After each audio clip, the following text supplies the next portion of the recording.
안녕하십니까. 저는 신한카드 빅데이터 사업 본부장 장재영입니다. 오늘은 먼저 마이데이터 사업이 무엇인지 간략하게 설명을 먼저 드릴 거고요.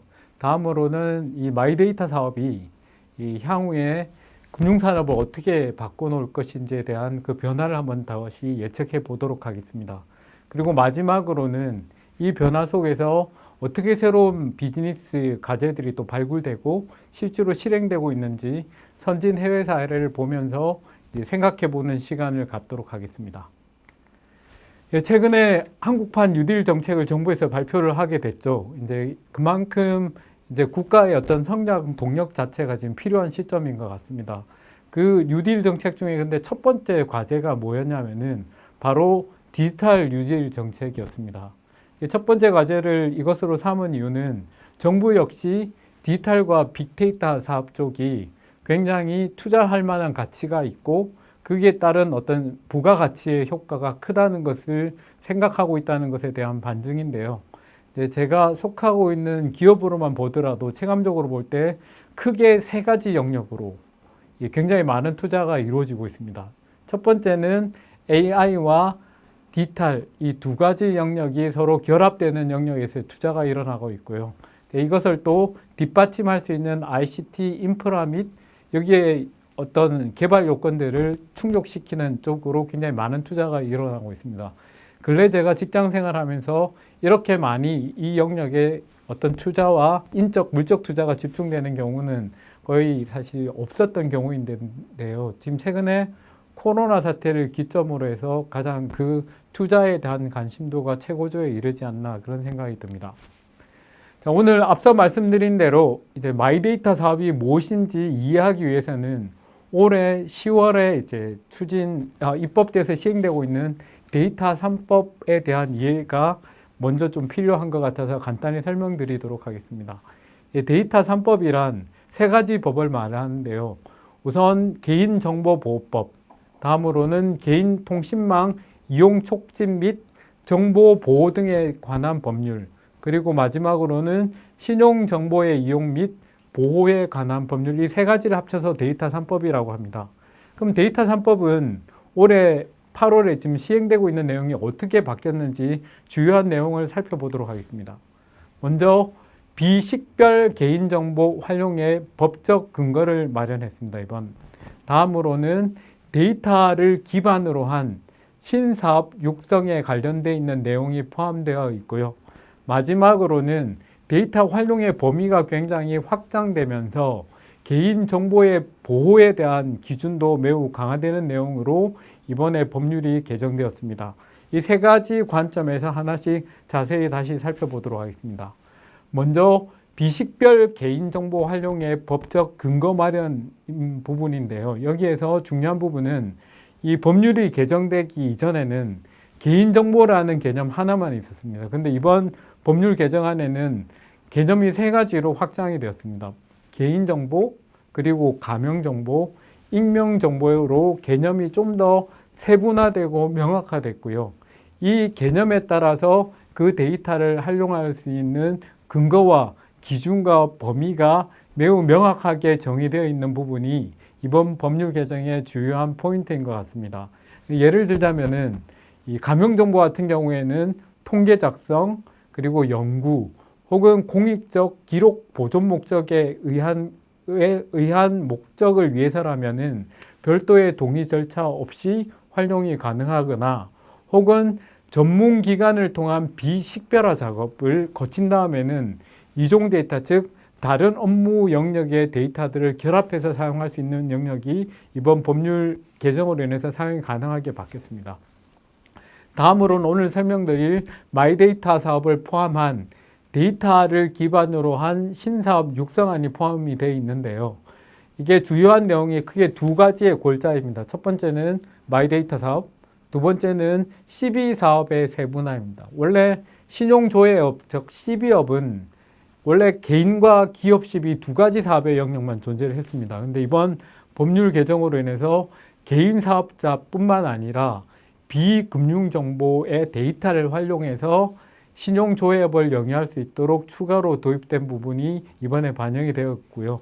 오늘 뒤에서 이제 설명을 드릴 마이데이터, 즉 본인 신용 정보 관리업이 도입이 됐습니다. 예, 여기에 대한 내용이 이번에 또 포함이 됐고요. 개인정보 보호 강화 영역입니다. 예, 아무래도 데이터 활용 범위가 굉장히 확장되면서 이제 동의를 받는 절차들이 굉장히 정확하게 이루어져야 되는 필요성이 증가하게 됐고요. 그래서 동의를 알고 하는 동의가 정착될 수 있도록 동의 등급제, 또 통합 동의 플랫폼을 구축 관련되어 있는 기준들이 마련이 됐습니다. 그리고 정보 활용 관리 상시 평가제, 그리고 개인정보가 유출되었을 때는 징벌적 손해배상금을 강화하는 방향의 법률이 개정이 됐습니다. 이번 데이터 3법이 이렇게 통과되면서 크게 금융산업이 어떻게 바뀔 것이냐라고 보면은 세 가지 측면이 부각이 되는데요. 첫 번째는 지속적으로 이 데이터를 기반으로 한 서비스에 관련되어 있는 규제들은 계속 완화될 가능성이 매우 높아졌기 때문에 여기에 관련된 사배 영역이 확장될 가능성이 매우 높다는 것. 그리고 신데이터 산업, 데이터를 기반으로 해서 마이데이터 사업, 그리고 신용관리업뿐만 아니라 이와 파생되는 여러 가지 비즈니스가 굉장히 확대될 것이라고 예측이 되고 있고요. 그리고 마지막으로는 이를 구현할 수 있는 테크놀로지 영역, 특히 금융과 결합된 핀테크 영역이 굉장히 성장할 것이라는 예측이 매우 지배적인 상황입니다. 그리고 데이터의 패러다임이 그래서 점점 바뀌고 있습니다. 원래 데이터라는 부분이 어떤 사업에 부가적으로 발생하는 데이터였기 때문에 어떤 쌓여지는 데이터의 관점으로 봤다면은 지금은 비즈니스를 먼저 설계를 한 다음에 거기에 필요한 데이터를 결합하고 모아야 된다는 관점으로 패러다임이 바뀌고 있고요.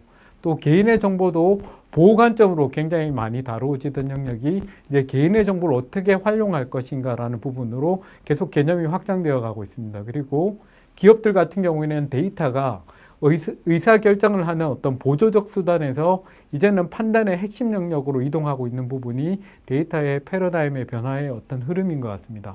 그러면은 이 흐름 자체가 그러면 금융권과 비금융권 산업에 어떤 영향을 줄 것이냐를 이제 사실 큰 축으로만 먼저 말씀을 드리자면은 금융사 입장에서 보면 매우 위협적인 상황입니다. 왜냐하면 금융사들이 독점하던 금융 데이터를 이제는 마이데이터 사업자에게 개방해야 되는 의무를 지게 되었기 때문입니다. 그렇기 때문에 독점적으로 누리던 어떤 수익에 관련된 포지셔닝이 이제 흔들리는 지금 상황인 거죠.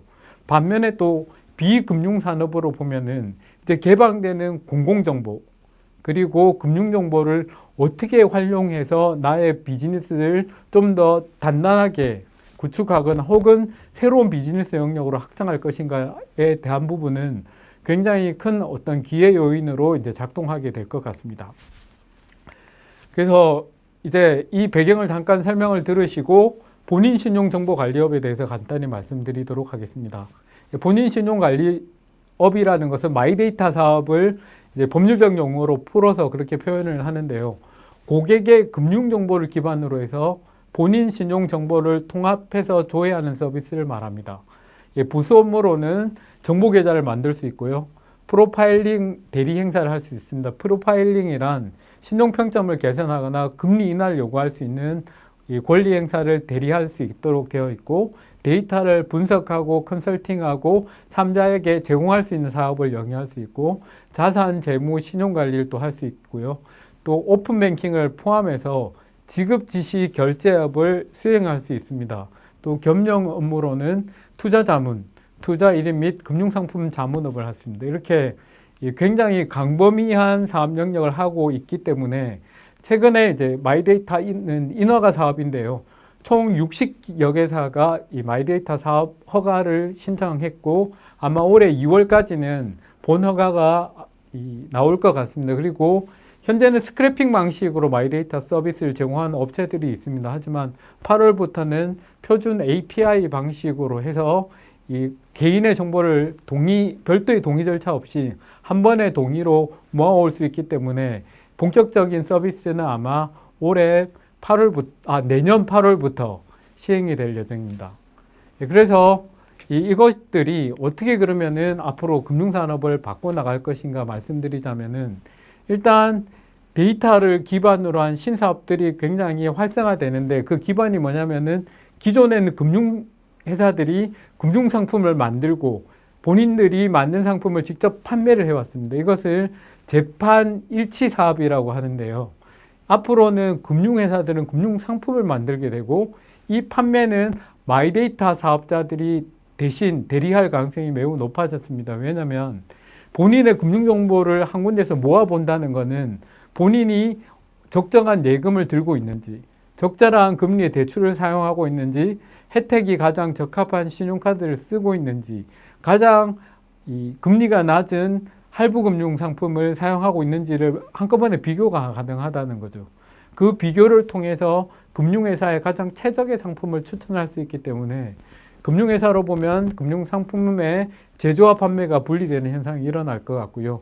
여기에서 가장 중요한 두 플레이어가 누가 될 것이라고 예측하냐면 주로 현재 레거시 금융사하고 빅테크사들이 치열한 주도권 경쟁을 할 것으로 예상이 됩니다.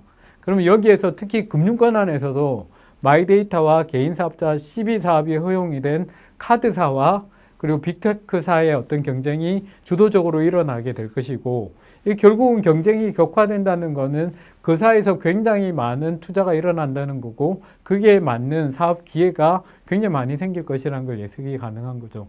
그 다음으로 또 두 번째로는 금융, 의료, 통신, 에너지 이제 각각의 사업 영역에 있는 이종 데이터들 융복합화 현상이 활성화될 것으로 예측이 됩니다. 왜냐하면 지금 AI, 머신러닝, 블록체인, IoT 같은 기술에는 데이터들이 들어가야 됩니다. 그러면 자체적으로 본인들이 가지고 있는 데이터뿐만 아니라 본인의 사업을 좀 더 레벨업하기에 필요한 데이터들을 서로 결합해서 이 솔루션에다 투입하는 방식의 비즈니스가 굉장히 커 나갈 거고요. 이 시장 역시 그 관점에서 굉장히 커져 나갈 것으로 보입니다. 다음으로는 소비자 데이터 주권 및 기업 책임의 증가가 계속 강화될 예정으로 판단이 됩니다. 그러면은 앞서 말씀드린 데이터 경제가 활성화되면서 저희들보다 먼저 마이데이터 서비스가 런칭됐거나 혹은 데이터 관리에 대한 법률이 이미 개정되어서 다양한 비즈니스를 하고 있는 사례를 한 번씩 살펴보도록 하겠습니다. 먼저 영국의 오크노스 사례입니다. 오크노스사는 어떤 부분이 가장 특화되어 있는 기업이냐면은 바로 자영업자에 대한 서비스가 굉장히 특화되어 있습니다. 이 부분은 앞서 말씀드린 대로 대한신용평가, 그러니까 자영업자들이 금융의 사각지대에 있는 영역을 대한신용평가 체제를 본인들이 구축하고 이 플랫폼에는 자영업자들이 활용할 수 있는 다양한 솔루션들이 제공되면서 그에 따른 금융상품을 판매하고 금융상품뿐만 아니라 그 외에 결제 그리고 이 재고 관리 등의 다양한 솔루션을 계속 확장해 나가면서 성공적인 비즈니스 모델을 구축한 회사입니다. 다음으로는 미국의 캐피탈원 회사입니다. 캐피탈원 같은 경우에는 기존의 어떤 그 소비 형태나 자산 형태를 분석하는 것이 아니라 당신은 조금 더 이런 소비를 하거나 혹은 이런 대출을 하거나 이런 행위를 한다면은 보다 나은 신용 점수를 쌓아서 보다 나은 금융상품을 이용할 수 있습니다라는 방법론적인 부분을 푸시 형태로 제공하고 있습니다. 그래서 기존의 레거시 금융도 튼튼히 사실은 다져가면서 그 외에 다양한 관리를 통해서 부가산업에서 만들어진 서비스를 덧붙여 나가면서 본업과 새로운 사업을 결합한 좋은 사례라고 할 수 있겠습니다. 다음으로는 영국의 대표은행인 HSBC하고 바클레이즈 은행입니다. 이 두 회사의 특징은 뭐냐면은 주로 은행들은 자산관리 측면에서 어떤 솔루션이나 관리에 특화되어 있었거든요. 근데 이 두 이제 레거시 은행은 기존의 금융자산뿐만 아니라 소비와 지출 관리에 대한 부분을 시뮬레이션하고 또 이제 특히 바클레이즈 같은 경우에는 어떤 소비를 막을 수 있도록 온, 오프 기능까지 개발해서 내가 이걸 쓰고 싶어 한다 하더라도 그 플랫폼에서 술은 먹지 않을 거야 라고 오프하게 되면 그 업종에서 사용할 수 없도록 온오프 기능까지 제공하는 등 이 본업과 연계되어 있는 다양한 서비스, 데이터 분석을 통한 서비스를 제공하고 있는 사례입니다. 다음으로는 이 일본 MUFG 데이터 은행인 디프라임 서비스 같은 경우에는 기존의 개인 데이터를 수집 관리를 통해서 생활 전반에 관련되어 있는 활동하고 연계한 조언을 해주고 있는 서비스를 런칭해서 기존의 유저들을 계속 확대하면서 그 안에서 기존 금융상품을 판매하고 중개하고 광고 홍보 수익까지 올리는 목적으로 지금 사업을 계속 확장해 나가고 있는 사례이고요. 마이덱스는 약간 특이한 개념입니다. 이게 개인의 데이터를 본인이 원하는 방향에서 동의를 하고 그 부분을 본인이 직접 판매까지 이어질 수 있도록 이 솔루션을 개발해서 제공하고 있는 사례인 것 같습니다. 다음으로는 아예 이제 모듈을 판매하는 경우입니다. 골드만삭스의 디지털 은행인 마르쿠스 페이하고 이제 네덜란드 1위 은행인 ABN 암로뱅크 같은 경우에는 아예 본인들이 사용하는 개발자 전용 페이지거나 혹은 자신들의 금융상품을 팔 수 있는 모듈을 아예 전체로 개방해서 판매하는 사례로서 이게 IT 기반의 어떤 솔루션 판매 사업까지 확장되고 있다고 보시면 될 것 같습니다. 글로벌 이 시장 같은 경우에는 물론 이제 시장의 성장 속도는 당연히 굉장히 빠르겠죠. 특히 아태 지역하고 남미는 거의 6%의 성장률을 보여주고 있습니다. 하지만 이제 서유럽이나 북미도 3%, 2% 수준의 성장을 계속 보여주고 있기 때문에 이 금융의 디지털화의 시장은 지속적으로 성장한다고 보면 될 것 같고요. 이제 채널별로 보면 대면 채널에서 디지털과 대면을 함께 사용하는 복합 채널, 그리고 디지털 채널로 넘어가고 있습니다. 지금 현재는 대면 채널은 굉장히 10% 내외로 남아 있고요. 대부분 이제 복합 채널이거나 디지털 채널인데 특히 이제 표에 보시면은 중국 같은 경우에는 복합 채널 이용 비중이 68% 정도로 아직 시장이 굉장히 많이 남아 있는 것으로 보입니다. 그래서 지금 복합 채널들이 점차 디지털 채널로 넘어가고 있기 때문에 이쪽 영역의 글로벌 시장은 아직도 굉장히 많이 남아 있고 성장이 계속 가속화될 것이다. 이렇게 예상이 됩니다. 글로벌 시장을 이제 간단히 보셨고요. 앞에 마이데이터 서비스에 관련돼서 개략적으로 이제 보셨습니다. 근데 이제 저희 회사에서 지금 현재 마이데이터 서비스를 판이라는 이제 플랫폼에서 제공하고 있습니다. 그래서 실제로 제공되고 있는 서비스 잠깐 스쳐 지나가면서 보도록 하겠습니다. 우선 소비 관련되어 있는 이제 구성은 이렇게 되어 있습니다. 마이 리포트라고 해서 소비, 그리고 입출금, 그리고 자산에 관련 것들을 일목요연하게 정리해서 보여주고 있고요. 그리고 카드사 같은 경우에는 승인이 일어나는 시점에서 본인이 그 시점에 필요한 의사결정을 지원하는 것으로 현재 구현되어서 서비스가 제공되고 있습니다. 그리고 타임라인이 뭐냐면 카드 아까 말씀드린 승인될 때마다 보여지면서 거기에 맞는 소비의 형태를 분석해주고 그리고 과다한 소비가 일어났을 때는 경고를 해주기도 하고 주간, 월간 소비 리포트를 제공하기도 하고 월납 상품에 대한 리포트도 같이 진행하고 있습니다. 보시는 이제 화면에는 이제 가계부, 자산 현황 대시보드, 소비관리 대시보드, 카테고리별 소비 내역을 볼 수 있도록 정리가 되어 있고요. 거기에 이제 그러니까 여기에 많은 고객들이 들어올 수 있도록 하기 위해서 맞춤형 혜택, 그리고 지역 기반, 관심사 기반의 혜택을 끊임없이 가맹점과 고객을 이어주는 혜택을 계속 제공하고 있습니다. 그리고 마지막으로 말씀드릴 부분은 바로 이 디지털 솔루션에 있어서 고객과 디지털 매체가 서로 연결되는 고리는 비정형 데이터로 이루어져 있습니다. 예를 들자면 챗봇과 음성봇들인데요. 이 커뮤니케이션 채널에 대한 투자도 굉장히 많이 일어나고 있습니다. 이거는 디지털 채널을 계속 개발하기 위해서는 필수 불가결한 영역이고요. 이 영역도 굉장히 많은 투자가 일어나고 있기 때문에 저희 나라뿐만 아니라 전 세계 글로벌 디지털 은행들은 대부분 다 기존의 전화나 대면이 아닌 디지털 커뮤니케이션 채널을 운영하고 있습니다. 그래서 이 시장도 급격히 성장하고 있다고 보시면 될 것 같습니다. 간략하게 현재 이제 마이데이터 사업이 유발하게 된 어떤 금융산업의 변화와 성장하는 시장에 대한 예측을 보셨는데요. 아마 지금 이 시작 단계라고 보시면 될 것 같습니다. 그래서 국내에서 마이데이터 사업과 디지털 금융에 대한 이해를 기반으로 해서 글로벌을 공략하시다 보면은 이제 글로벌 시장도 기존에 라이센스 취득하고 난 이후에 오프라인 인프라를 구축하기보다는 디지털 솔루션만으로도 글로벌 금융시장을 공략할 수 있는 길이 열렸다고 보시면 될 것 같습니다. 이상 강의 마치도록 하겠습니다. 감사합니다.